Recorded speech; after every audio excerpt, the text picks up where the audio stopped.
Good morning, afternoon, or evening, everybody. Welcome to this webinar. We are delighted that you are joining us in these big numbers and excited to tell and show you more about wilderness safaris in Rwanda. We like to start with saying that we hope that you are well during these challenging times. And although you cannot travel at the moment, we thank you for participating today whilst we take you on this virtual journey to Rwanda.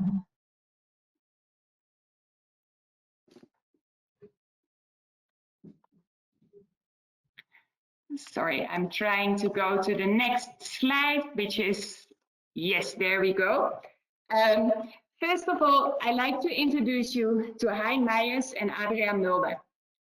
Both of them are senior guides at Magashi in Akagera National Park in Rwanda.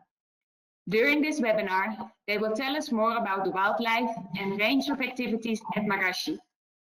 Adriaan and Hein, thank you very much for joining. How are you doing? Hi Ingrid, all doing well on my side. Good afternoon, good morning, good evening, listeners. Welcome to this webinar. All good on my side, Ingrid. Listeners, this is the voice of Hein, and looking forward to share this webinar with all of you. Thank you, guys, and happy birthday, Hein. A special thanks for joining and celebrating your birthday with all of us today. Thank you very much. You're welcome. I also like to introduce you to Grant Woodrow. As COO Business Development for Wilderness Safaris, he has been involved in Rwanda from the start. Grant kindly offered to be part of this webinar as a backup in case we experience any technical difficulties. He will jump in if my connection fails, but he will also help us to answer any questions that you might have during the presentation. Although you don't hear him at the moment, I'd like to ensure you that he is there and that he will be assisting us. I am Ingrid Baas, and I'm your host for this webinar. I'm working in the tourism industry and for wilderness safaris since 2007. As the operations manager for wilderness safaris in Rwanda, I have been involved in the setup of wilderness in this amazing country since the building of Bisate Lodge in 2017.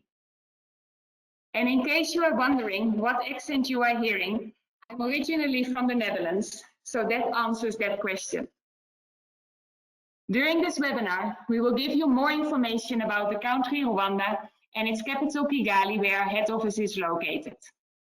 About Magashi in Akagera National Park and the safari experience, and about Bisate Lodge and the activities in Volcanoes National Park, including the gorilla trekking.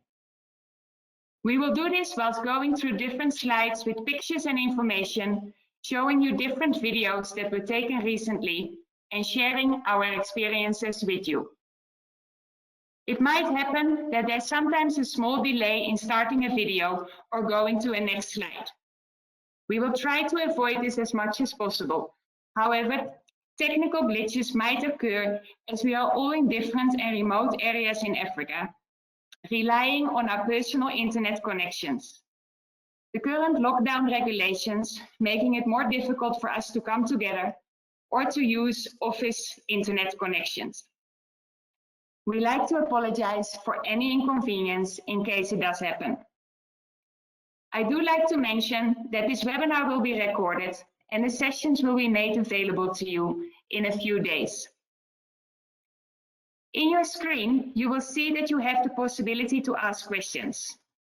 We hope to be able to answer many of your questions whilst we explain more about Rwanda as a destination. Towards the end of this webinar, we will address any outstanding questions. Now it's time to start. Let us take you to Rwanda by starting with a little bit of background to our story. At Wilderness Safaris, we believe in creating life-changing journeys, which we have been doing since 1983. Our purpose today is stronger than ever, and we are dedicated to conserve and restore Africa's wilderness and wildlife. We believe that in protecting these areas and including local communities in this process, we will make a difference to Africa and ultimately the world. As a conservation organization and a responsible ecotourism operator. We fully believe in our vision of the 4 C's, which are the pillars of our operation: commerce, conservation, community, and culture. And as we talk more about wilderness in Rwanda, you will see those 4 C's are coming back into everything we do. Many years of preparation and engagement was done in the years prior. But in 2016, Wilderness started with developing the business in Rwanda. Bisate Lodge, situated close to Volcanoes National Park, opened in June 2017, followed by Magashi in Akagera National Park in May 2019. The opportunity to use our model of responsible ecotourism to contribute in a positive way to conservation and community empowerment in such a unique and exciting country as Rwanda is exactly why we do what we do. I would now like to show you a video of roughly 3 minutes that will reveal Rwanda to you. And after this, I will come back to you with further information.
Let us talk a bit more about the beautiful country Rwanda. It is a small country, but very diverse and situated in East Africa. To give you an idea of the size, the state Texas is 26 times bigger than Rwanda.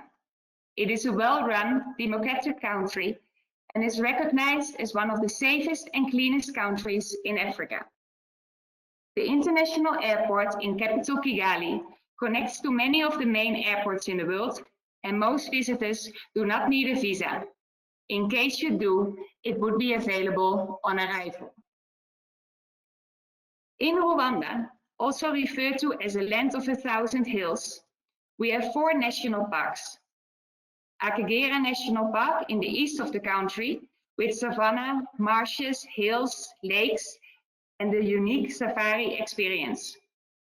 Volcanoes National Park in the northwest of the country is well known for the opportunity to partake in the ultimate gorilla trekking experience. Nungwe National Park in the south and the small Kiswati Mukuru National Park in the west are both known for the beautiful rainforest and the presence of different primates like chimpanzees. The big lake that you see in the west of the country is Lake Kivu, one of the deepest lakes in Africa and a great location to spend a few days to relax.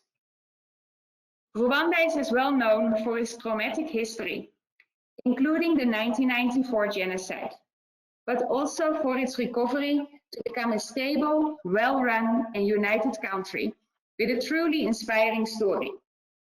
The people in Rwanda are friendly, energetic, and have an unbelievable passion and resilience. Temperatures in Rwanda are pleasant year-round, with the warmer temperatures in Kigali and the east of the country.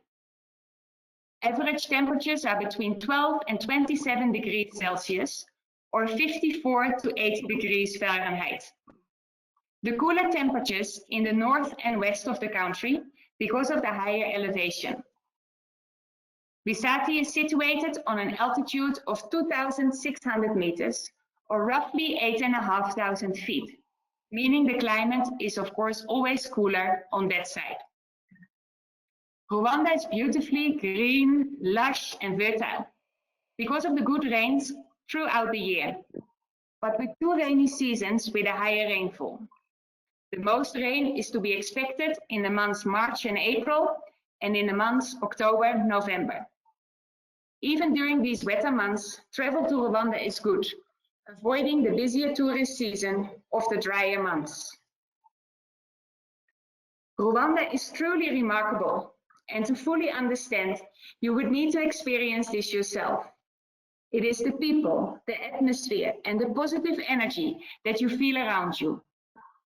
Besides this, Rwanda has implemented some remarkable initiatives, making it the safest and cleanest country in Africa. A good example of this is Umuganda, held each last Saturday of the month, where communities come together to improve and clean their surroundings. No plastic bags are allowed in Rwanda since 2008, reducing waste and pollution. 2 Sundays a month, it is car-free day, meaning that no vehicles are moving around the city centers from 7 to 11 in the morning, raising environmental awareness and allowing people to exercise and for children to play outside on the streets. Due to its location on the Albertine Rift, Rwanda has an enormous diversity in primates, mammals, and birds. And of course, we will share this with you during this webinar. Tourism in Rwanda is developing further and aiming for the high-end and low-volume tourist sector, being on holiday in complete safety and surrounded by nature and loving people. I like to start our journey in the city Kigali, as this is where most of our guests will start the journey in Rwanda. As said before, the international airport is easily accessible from many parts of the world. Kigali extends across several hills and valleys, is dynamic with a bustling and colorful center, upcoming fashion and art scene, beautiful views, educational museums and experiences, and many options for souvenir shopping. If time allows, we recommend that you stay for at least 1 full day in Kigali during your stay in Rwanda. The Genocide Memorial is beautifully done and will give you a good perspective of the history and the recovery of the country. From Kigali, it's very easy to get around the rest of the country. As mentioned, Rwanda is a small country and travel distances are therefore not long. The roads are good and well maintained, so driving around with a chauffeur will give you a very good opportunity to see much of the country whilst learning more about the culture, history and nature. Another option is to fly certain parts of the journey by helicopter and seeing the land of 1,000 hills from above. A combination of flying and driving would be perfect, in my opinion. From Kigali, I like to take you to Magashi in Akagera National Park in the east of Rwanda. Magashi opened for guests in May 2019 and has proven itself as the best safari destination in Rwanda. Hein and Adriaan arrived on the private concession, the Magashi Peninsula, in November 2018, before construction of the camp started.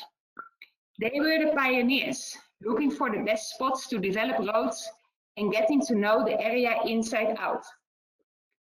Adriaan, this must have been quite exciting. Can you tell us a bit more about these first few months full of adventure? Hi Ingrid, I can definitely do so.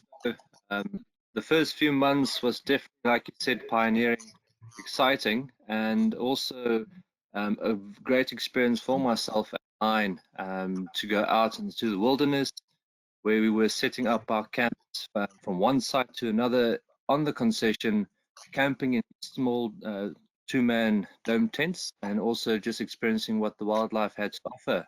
See where we had to go and search a little bit more for either leopards or lion, what animals would be around at what time of the day, and then also which birds would be flying around, how we can identify them easily, and also how we can habituate those animals. And doing this basically just gave us that good opportunity of actually enhancing the experience of the guests to come in a couple of months' time. Also doing it on the water, experiencing and exploring that was quite a great opportunity for us to also learn a lot more about the area, so that we could actually present these areas to our guests when they arrived a couple of months later on in May. Thanks, Adriaan. For sure, I can definitely remember us being in contact every day and being so excited to hear from you what you had experienced and seen on the peninsula. Exactly. There were lions that were mating next to our tents on some occasions. We had leopards walking straight through the camp. We had elephants come through, hippos feeding alongside the tents. It was definitely a good experience, definitely a humbling experience. Seeing where it came from, literally nothing, the bushes around us, to what we have at the current moment with the animals that we've been able to identify, habituate, and present to the people that come and visit Magashi. Super. Magashi is situated in the productive and diverse northern part of Akagera National Park, overlooking the beautiful Lake Rwanda. The private concession, with a size of roughly 6,000 hectares or 15,000 acres, ensures exclusivity and makes the safari activities private and intimate, which sets it apart from many other safari experiences in East Africa. Hein, Akagera National Park has an interesting history with very positive developments over the last 10 years. Can you explain to us what makes it so special? I certainly can, Ingrid. Like you mentioned, interesting history, the country as a whole, but this park especially. You can imagine after the genocide that there wasn't much money to invest in conservation, and the focus was definitely to bring the country back on its feet. And animals and the ecosystem of Akagera took a kind of they had to wait a little bit before something could have been done to bring it back. So post genocide, a lot of people came from Uganda and from Burundi and Tanzania, and they came back to settle in their homeland, and a lot of them came to settle in Akagera National Park. And you can imagine what effect that had on the ecosystem, especially a lot of them bringing cows with them. They estimate that at one point that there were about 40,000 head of cattle in the national park, and you can imagine the effect that had on the grazing value for other natural occurring animals, as well as the impact that would have had with predators. A lot of the decline of lions went from about 250 to 300 lions in the park, went to almost zero, and I'm sure there was effect on other predators as well.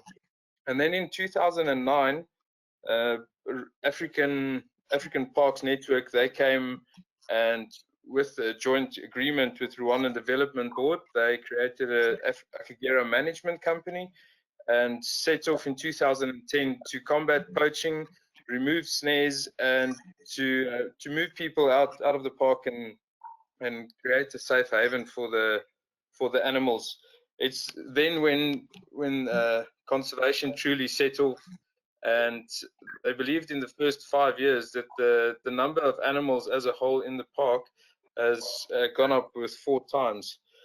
A lot of snares got removed, and then lions were reintroduced in 2015. 7 lions were brought back from South Africa after they've been extinct in Akagera. And then in 2017, they also brought back eastern black rhinos, where they were also regionally extinct. But what makes Akagera special to me is the wetlands, the unbelievable views that you have from the top of the ridges. And what makes Magashi specifically special to me is that we have a private concession that we can off-road, and there's a pride of lions in the area that we get to follow and monitor on a daily basis. Great. Thank you so much, Hein. A little bit more about the lodge design and the layout. Magashi is constructed with sustainability and a light footprint in mind. Power is provided by solar, and no single-use plastic is used in camp. The design and layout consist of only 6 spacious and modern tents, offering stunning views over Lake Rwanda. The main area has a luxury lounge, dining and bar area, pool, and a beautiful viewing deck with a fire pit to enjoy the pre- and after-dinner drinks around the campfire. Guest tents and main area are connected by elevated boardwalks. At Magashi, you will wake up with the sounds of nature, like the singing of birds, howling of a hyena, but especially the hippos around and in front of the tent can honestly be a bit noisy. The chefs at Magashi prepare delicious food, fresh, healthy, and with mostly natural and local ingredients. All meals are à la carte with a variety of options, and dietary requirements are easily catered for. The Magashi team will welcome you with their beautiful personalities and genuine service. You will definitely make some friends whilst you're staying here. The Rwandan culture is celebrated through different design elements, the souvenirs for sale, and cultural experiences like the Kugisha dinner. During tea time, you can expect a further explanation of the Rwandan heritage or how to make local gin. The staff at Magashi enjoys to share their culture with you. From the famous Rolex, which is not a watch, but a dish best explained as a rolled-up omelette with vegetables, to a beautiful song in Kinyarwanda, the local Rwandan language. The highly qualified guides at Magashi create out of every activity a once-in-a-lifetime experience. From game drives, night drives, birding, boat cruises, fishing, habituation of animals and citizen science, to relaxing sundowners, cultural experiences, massages, and Olympus photography. Magashi will keep you for sure busy and involved. I'm talking about these activities. Can you explain what a typical program for a guest would look like if they're staying at Magashi? I definitely can, Ingrid, but firstly I'd like to comment that you said highly qualified, and if you look at me with the telemetry there in the corner, it doesn't look like I know what I'm doing. That's your clever look, Hein. I've seen you doing that. Yeah, no, but a typical day safari at Magashi but the great thing about being on the equator or so close to the equator is that the times during the year with different seasons doesn't vary much. So it's a pretty set routine regarding times. Usually what we do is 5:30 wake up call for the guests. We usually do that with a cup of coffee or tea or whatever the guest requests. And then at 6 o'clock there's a light breakfast, and then 6:30 to 7 o'clock we try to depart on a game drive where we will generally ask the guests what they would like to see. A lot of guests would have special interests, especially the lions that's been reintroduced. It's quite something that guests are generally interested about. So then we'll set off, say, go look for the lions at 6:30, and then we'll use the telemetry, like you could see there at the bottom right-hand corner, to find the lions. Some of them are collared, and then we'll spend some time with the lions, try to find them as early as possible, because they've got the amazing ability to climb trees, which is not a common thing for lions to do. And then after spending some time with them, we will do a general game drive on the concession and see what else we can find, usually looking for things like the elephants and topi and zebra sightings, especially with the eye of photography with a lake in the background. And then depending on what the weather is like, we might get a link out with the boat. So one of the junior guides will bring the boat out towards us, and then you hop on the boat with them, and they will do a boat cruise with you back towards the lodge of about an hour or so. And you'll be back at the lodge between 10 and 11, and then lunch will be served around about 10. And then the afternoon, there's a bit of a siesta time at the pool, and we set off on afternoon activity again at 4 p.m. So either then going back towards the lions, if they looked hungry, we will go spend some time with them, get early to the lions so we can ideally find them on the hunt and then follow them for a bit and then come back to the lodge. But like I said, this is super flexible, and what is really nice is that there's only 2 vehicles at the lodge. So myself and Adriaan or the other guy that's busy guiding at the time will be in contact with one another, and we'll share sightings. And if there's a specifically great sighting, it is very easy for us to stay out longer and chat to the lodge and tell them that we're going to be a little bit late for dinner. So yeah, the plan is very flexible, but that just gives you a general idea of what a normal day looks like at Magashi. Thanks, Hein. And then Adriaan, I hear so many activities and possibilities. So thinking about that, what do you recommend regarding how long guests should stay at Magashi? How many nights? Seeing as Hein explained it, maybe a week. Let's say that much. But no, yeah, the more the better, eh? But what I would recommend, definitely nothing less than 2 nights, but I would even say nothing less than 3 nights stay at Magashi. That would give you generally quite a good overall experience and a good amount of time to actually go and partake in a lot of these experiences, the boating, the tracking of lions, tracking of leopard, photography, exploring the area a little bit. So I would actually recommend a minimum of a 3-night stay to Magashi. It'll give you a nice broad overall experience. Totally agree, Adriaan. Thank you very much. So to go out by boat is an excellent way to see the waterbirds and many other animals around Lake Rwanda. Since the banks around the lake are not high, you can easily see the game on the shore. Fishing is offered on a catch and release basis, and the equipment is available in camp. With the next video, which I really hope will play, we would like to take you out on the boat to really give you an idea on what it is like. All you need is a gin and tonic to make the experience complete. And excuse if there's a delay. I do hope that this video will play for us.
I hope you enjoyed this video. And besides by boat, the game drives are of course one of the best ways to explore the private concession. You've heard already a little bit about it from Hein and Adriaan. But you will feel like you have the park to yourself. And on the concession, we do have the luxury of driving off-road to get to the best sightings. Hein, you already spoke a little bit about lions and leopards and boating, but during a game drive, we see, of course, also some general game and other animals. Can you explain us a little bit on what we expect to see whilst going out on a game drive? Yeah, Ingrid, if you look at the slide, which I think is quite a good show of what you will get to see at Magashi on a normal game drive. The first slide is a bunch of topies, which is the first place I've ever worked in where you get topi. And I don't think any of the other wilderness camps you would see those antelope. You get I think a subspecies of them, it says to be, but yeah, that's quite nice to see them on there. And then just normal general game, lots of impala. You'll see big herds of buffalo, especially if you go to places like Mohana and Kilala Plains, which is further north from our concession. And then you get nice giraffes on these plains and lots of zebra. And then every now and again, a large herd of elephant will pull through the concession. Other animals that we like to find are things like oribi, which is a smaller antelope species with a strangely long neck. Lots of warthogs on the concession. And then we do focus on leopard really good at nighttime. So when we do night drives, that's generally what you try and find. Super, thanks, Hein. And I like to talk a little bit more about the leopards that you just mentioned, because through the leopard habituation, many individuals have been identified on the Magashi concession. And the more regular seen leopards are very comfortable and used to the vehicles and guides. Every guest is a conservationist and can assist the guides with the habituation of the cats. Adriaan, the leopard habituation started in November 2018. But can you explain a little bit on how this works? How do you habituate a leopard? Certainly, Ingrid, a couple of good photos. Well, last year, in 2018 November, when we started, myself and Hein were initially the only two that went out on the concession, and it did prove a little bit tricky.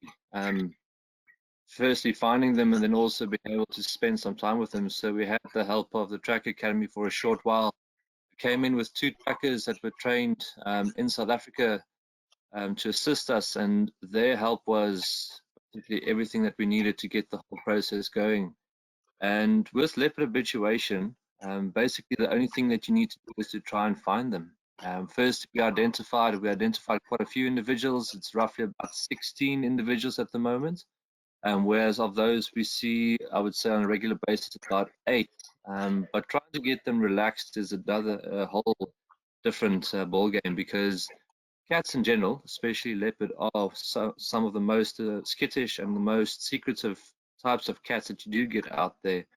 So the only way to truly get them relaxed is finding them and then spending time with them, by doing it so that you don't actually interfere with their comfort levels or their different comfort zones, that you actually stay out of that critical zone where they feel like they are being threatened. And luckily with these cats, I think we were quite lucky with the fact that they've never actually been pressured by humans as much as they may have done or may have been in other places in Africa. So actually almost from day one, we were lucky to identify a few really relaxed individuals, and all we did was spend time with them, sometimes from as early as 3 o'clock in the morning up to 8 o'clock, giving us and them a bit of a rest, and then midday going out for another 4 hours, and then in the afternoon, evening going out. And if we found an individual, we would basically spend as much time with them until either we lost the view of the animal, or it became so relaxed that we eventually both, myself and Hein, decided that this cat is relaxed enough with our vehicle, we don't have to be here any longer, until they basically accepted us, and to such a point where they don't actually react as soon as we find them. We are basically a part of the bush, and they don't see us as a potential threat. So with the habituation, it's proven quite useful to actually be able to go off the road and follow them, obviously with limits that we don't go and firstly disturb the animals nor cause any long-term damage to the bush. And we've had some great success in this whole process. Fantastic, thanks Adriaan. And talking about leopards is an easy transition to talking about lions. So since the reintroduction of the lions to Akagera National Park in 2015-2016, the lion population is doing very well. Some of the lions are fitted with collars for monitoring purposes, and our guides and guests can assist in monitoring the lions by tracking the pride and recording their movements. Adriaan, we spoke already a little bit about it, but how do you get involved with monitoring these lions? What data do you provide? So basically, Ingrid, the whole thing, as Hein explained, and also on the slide you can see, is that they have been introduced after about a 15-year absence in the park. And for us, as wilderness, it is good to see what we have got on the concession. So as you can see on the top slide there on the left, Hein is using the telemetry to basically find the signal that is emitted or emitted from the collar that is on either one or two of the lions on the concession on the pride. And we can basically establish the direction by using that telemetry, and it's then up to us to follow that signal until we actually come across these animals. Now we collect the data to firstly see what the condition of the animals are, the amount of the animals, also to see what sex they are, male or female. And this is also important for the safety of these animals in the future, to see how well they've actually adapted, how well they are reproducing, also what the dynamics are on the park and on the concession. Now we have a device known as Cyber Tracker, or it's actually an app that's loaded onto a normal Android phone, where we have got all of these individuals that we have recorded on there, which we can actually GPS lock. So actually get the GPS location of that animal right there, the activity, the condition, if they are on a kill, if they have eaten, if they haven't eaten, and then also the amount of cubs on there. So we can actually, whilst they're with the guests and with their assistants, identify the individuals, and then also log the information that is required for us as wilderness, but also for African parks, to make sure that we know how many animals there are, what condition they are in. And this is basically data captured so that we can assist with the safekeeping of these animals in the park. Fantastic, thanks Adriaan. And then just to add to that, for the leopards and the lions, we, and together with Hein and Adriaan, have developed an identity kit, so that guests in the vehicle can also just look up information on individuals, see if they can recognize individuals by their features, like whisker patterns, or with leopards where the spots are exactly located. So that makes it quite interactive, working together with the guests and the guides to identify the animals.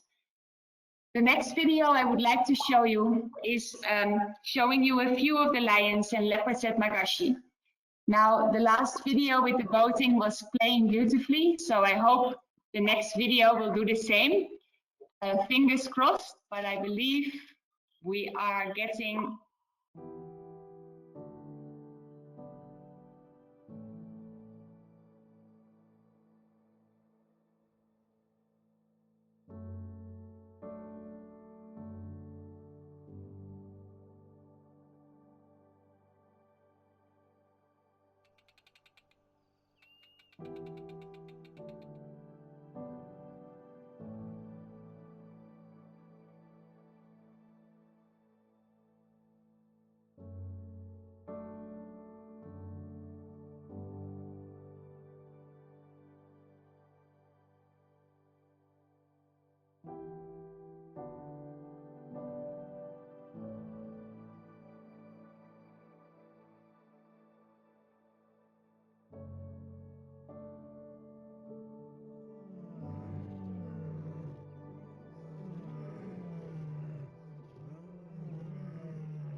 Great. I hope you all enjoyed that brief video.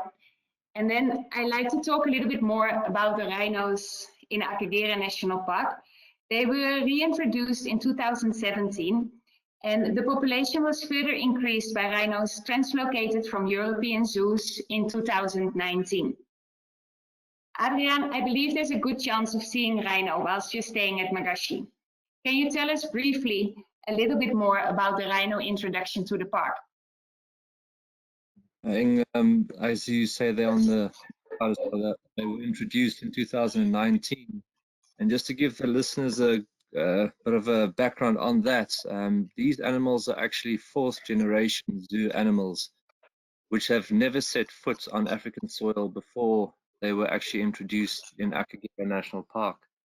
Now, there's only about 900 eastern subspecies of the black rhino left in the world, and that's captive and in the wild.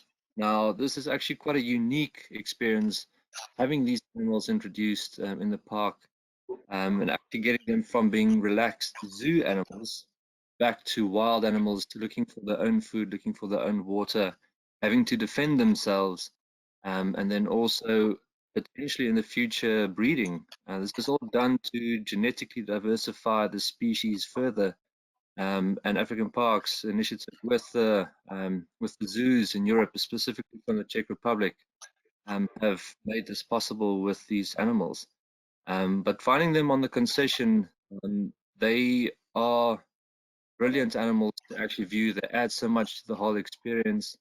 They've got an amazing story to them as well, specifically because these animals never ever have set foot on African soil, never felt the rain, never eaten bush that they are currently in. And they're doing very good. There's a lot of good positive feedback coming from the guys in the park. They're all fit and healthy, and they're enjoying being out there in the bush. Yeah, a fantastic opportunity for these rhinos. Then Akagera is also known as one of the best birding areas in the world, with more than 500 species recorded. Now, Hein, I know you and Adriaan are both keen birders, but which birds are for you the most exciting to look for at Magashi? Yeah, Ingrid, I'm surprised you don't have a picture of a sheeple on there. I thought let's not do it. Yeah, so that was I thought about it when I was preparing for the whole webinar. We're probably going to chat about birding at some point, and like every place I've ever worked in, I set myself an animal or a species that I really like to see before I resign one day. And mine for Magashi is shoebill, so I think I might stay there for a really long time, because it's one of the places where they used to occur, but we haven't seen one for quite a while. Well, I've never seen one, but the park, last sighting has been a couple of years ago. But the rest of the birds, like you mentioned, 500 bird species. It's quite overwhelming when you wake up in the morning and listen to all the birds. A couple of special birds to me in the area is definitely the papyrus gonolek, which you can see on the top right hand side of the screen. That's beautifully perched on top of a papyrus strand there. And then lots of fish eagle around the lake. Myself and Adriaan have done a boat cruise around. I remember before the lodge opened, and we counted, I think it was 23 or 24 different fish eagles in a 2-hour boat cruise. So it's quite amazing the amount of specific birds you see there. The Ross's Taraka is quite a special one, which I've never seen, and that is on the bottom left-hand side of the slide. But yeah, on a morning game drive, if you've got keen birders on board, you can very easily record sightings of birds of between 70 and 80 bird species, depending on which time of the year you come. And because you're on the equator, it's one of the migratory routes for birds to move through. Which means throughout the year you see different birds, which makes it exciting even for the guides. You never know what you're going to find bird-wise. Great, thanks, Hein. Now, lastly, to make the whole safari experience complete, Hein and Adriaan are fully trained in the use of the Olympus camera. And to just inform you who are all watching this webinar, Almost all the pictures that you've seen so far are taken by either Hein or Adriaan with those Olympus cameras. And there's one complete camera set available for guests whilst on safari or in camp. And the guides are able to explain the best camera setting to use.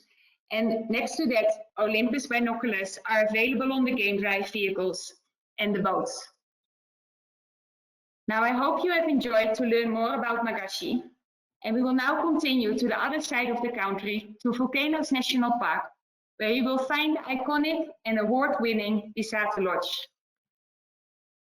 Bisate Lodge, adjacent to Volcanoes National Park, combines the bucket list gorilla trek with a pioneering vision of reforestation and community partnership. Bisate Lodge is the perfect combination of luxury, environmental awareness, purpose and community involvement, while celebrating the Rwandan culture and people. 6 en-suite forest villas maximize comfort and views, while celebrating the rich culture of Rwanda. Guests have mentioned that the villas feel cozy and almost like a nest. Most guests basically don't even want to leave their room. Construction was done sustainable, using many local materials like volcanic rock, bamboo, and weaving. With sustainability at the core of our system, we serve a menu with seasonal ingredients. The fresh ingredients are so full of flavor and either growing in our own garden or coming from the surrounding communities. The volcanic soil is very fertile, and you can taste the freshness and goodness in all dishes. All menus are à la carte, and any request is catered for with a smile. For the Bisate team, almost everything is possible. And like at Magashi, you will not leave Bisate without having made some friends with the staff. The Rwandan culture is celebrated through different architectural and design elements. Inspired on the historical royal palace in Rwanda, you will feel the Rwandan culture from the moment you arrive at Bisate. Culture is also coming through via the souvenirs for sale and experience like the Dusaban dinner, singing, dancing, and food presentation. Gorilla trekking takes place from Volcanoes National Park headquarters, where guests are allocated to one of the 12 habituated gorilla groups for a 1-hour encounter. A normal gorilla trek will have a maximum of 8 tourists in the group, but it is also possible to book a private gorilla trek, in which case it is not needed to start at the headquarters. Of course, there can always be exceptions, but normally you would be collected from Bisate at 6:30 in the morning to go to the headquarters. Here you will be divided into different groups depending on your level of fitness and preferences. It is possible to indicate if you prefer to go on a shorter or a longer trek. However, the duration, of course, can never be guaranteed, as of course the gorillas do move around. After receiving the briefing, you will start the trek through this beautiful mountain forest. No matter if your trek is short or a bit longer, it will be a once-in-a-lifetime experience, something that is not easy to compare to any other wildlife encounter. For the gorilla trekking, we recommend good walking or hiking shoes, long trousers, a long-sleeved shirt, and a rain or light jacket. Bisate Lodge will have gaiters, gloves, a backpack, and a spare raincoat available in case you need. The team will get you completely kitted out before departing the lodge, and you will look like a professional gorilla trekker. If you have the opportunity, we advise you to book the gorilla trekking for 2 days. It is so amazing and it goes by so quickly. Most of our guests say that the second gorilla trekking was even better, as they could enjoy it more, were more relaxed, and not as focused to get that one perfect picture. For the golden monkey trekking, the start is basically the same. You go to the headquarters, where the groups are divided, and you will receive your briefing. Golden monkeys are endemic to this area and are beautifully colored and very cute. Most of the time, you will be able to see a big group, and since they are well habituated, they will be all around you. At Bisate, every guest is a conservationist, as you will all be invited to plant your own tree. In our nursery, we grow thousands of saplings. And since we started the reforestation, we've planted over 30,000 indigenous trees that are now no longer depending on our care. With the forest growing, more animals are returning to the site that was before agricultural land. Butterflies, birds, reptiles, but also mammals like golden monkey, tree hyrax, mongooses, serval, and bushbuck have all been seen on the Bisate property. The following video will give you a good idea of the reforestation progress, and at the same time, you will see a little bit of the area and even some Bisate staff members. Just give me 1 minute so the video can load.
My name is Jimmy.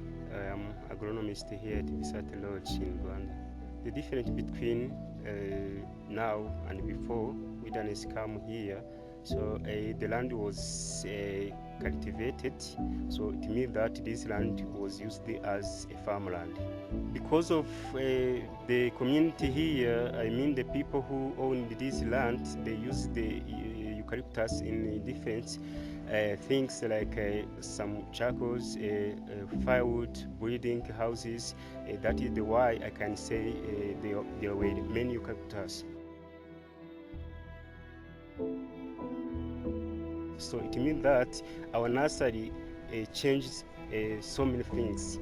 Our property is now getting big because of the planting so many trees. Help us with the different teams of the guests, teams of casuals, teams of the workers.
At any time that is convenient for you, it is possible to visit the nearby Bisate community with one of the guides. For many of our guests, this experience is almost as special as the gorilla trekking because the neighbors of Bisate are so friendly and welcoming. The visit to the village is completely spontaneous and not pre-organized. You are welcome at any house or any garden, and people are willing to explain how they live and farm and answer any questions you might have. A perfect activity after lunch when you have completed your gorilla or golden monkey trekking. At Bisate, we offer 20-minute complimentary neck and shoulder massages to all guests, and other massages can be booked on request. To fully relax outdoor whilst taking in the surroundings, you can take a walk on one of the different nature trails that can be enjoyed self-guided or accompanied by one of the Bisate guides. I have one more video to show you, and that will show you the nature trail at Bisate, and again, a little bit the surroundings.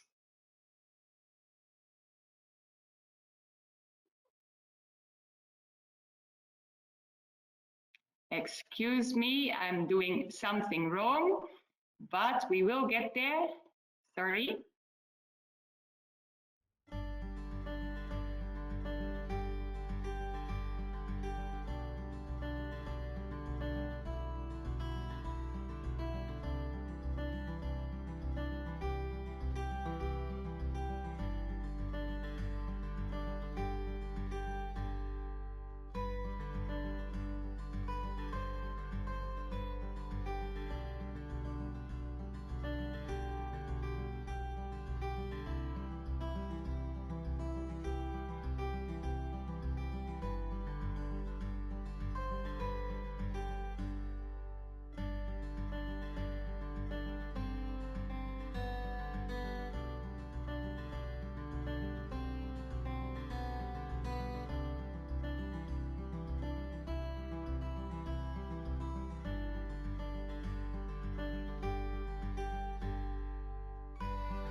Guests staying at Bisate can look forward to using a new camera, the Olympus TAF. We have one camera available per villa, and the TAF camera is ideal for exploring Volcanoes National Park and for the gorilla trekking, as it is waterproof, shockproof, crash-proof, dustproof, and lightweight. The Olympus binoculars are available as well, and especially good to take on the nature walks. Now we are almost at the end of this presentation, and I see our hour is almost up, but I hope you are able to give me a few more minutes, because I would like to give you a little bit more information about the conservation and community projects that we are involved in Rwanda, and the Children in the Wilderness commitment to the schools and environmental education. Besides our conservation efforts at Magashi and Bisate, our latest conservation project is happening at the National Park Kiswati. In partnership with the Rwandan Development Board, we have secured a 25-year lease of the forest for high-end ecotourism purposes, with our commitment being to use this tourism to unlock the economic, social, and cultural value of the forest for the benefit of the neighboring communities. We started with the reforestation with the aim to increase the size of Kiswati National Park and of course the chimpanzee habitat. Children in the Wilderness, or CITW, is a non-profit organization supported by Wilderness Safaris, which aims to facilitate sustainable conservation through leadership development and education of children in Africa. In Rwanda, we have so far established 6 CITW eco-clubs at schools, ensuring that 184 children receive weekly environmental education and have the opportunity to learn, discuss, engage, and have fun. CITW Rwanda awarded scholarships to 80 learners for the full duration of their secondary school education. These 80 students started the CITW Youth Environmental Stewardship Program. Besides the eco clubs, school support, teacher training and scholarships, we organize conservation camps and are through the children and the schools involved in the larger community.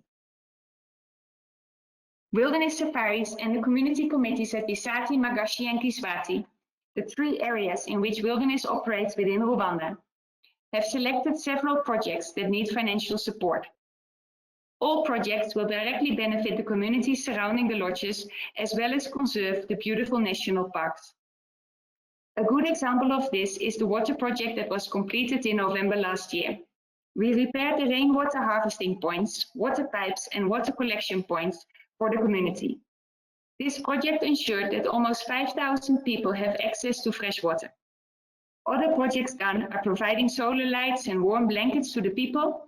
And we started a honey project with traditional beehives to provide income to community members. More recently, we have started to support those families who struggle during the current COVID-19 situation to provide their families with enough food and hygiene supplies. Last month, we distributed more than 3 tons of food to the most vulnerable people. We will do the same the coming months. Now we are almost to the end of this webinar, and we'd like to thank you for your time and for joining us.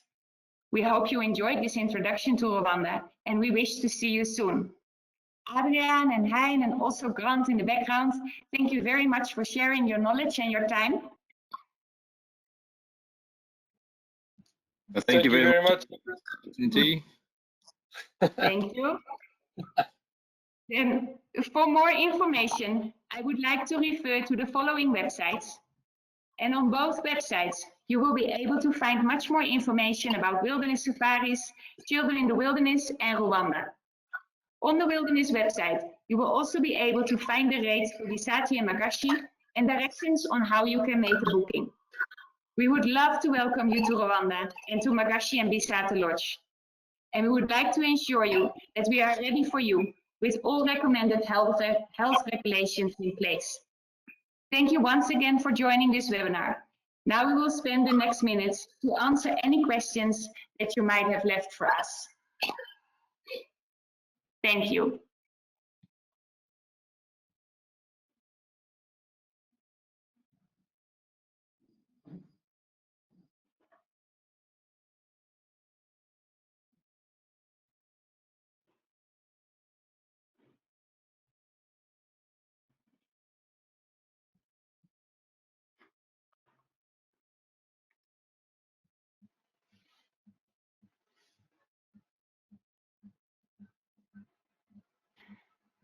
Grant, are there any questions that are outstanding that I could answer for everybody, or shall we type the answers? Hi, Ingrid. Lovely presentation. Thanks very much. I've been answering questions the whole presentation, Ings. We've been getting loads of interesting questions. I don't think that there's anything that that we need to answer online. I'm just having a look at some of them. I haven't got to all of them. There have been so many. But some interesting questions. Some of it was covered in the presentation. Everyone was eager and asked questions early. But all the general questions we expected in terms of what you find, where you find, lots of questions about transferring backwards and forwards. So I've tried to answer as many as possible, and we'll continue answering them offline and at a later stagings. Okay, perfect. Thank you, Grant. And of course, I'll help you to answer any questions. Then I'd like to thank everybody for their attention. And yeah, we hope to see you soon in Rwanda. Any people that are interested to see that video revealing Rwanda that failed when I started the presentation, it is online. So if you go to the website wildernesssafaris.com and you go to the Rwandan section, that video is available there. And I hope your connection is better than mine and that you can actually enjoy that video. Ing, just to mention on top of that, thank you for that. There are a few questions that have been asked which are a little bit too technical to answer in this forum, so we'll answer them offline. So if there are questions that require a little bit more of an in-depth answer, we'll follow up in due course. Okay, we'll do that. Thank you, Grant.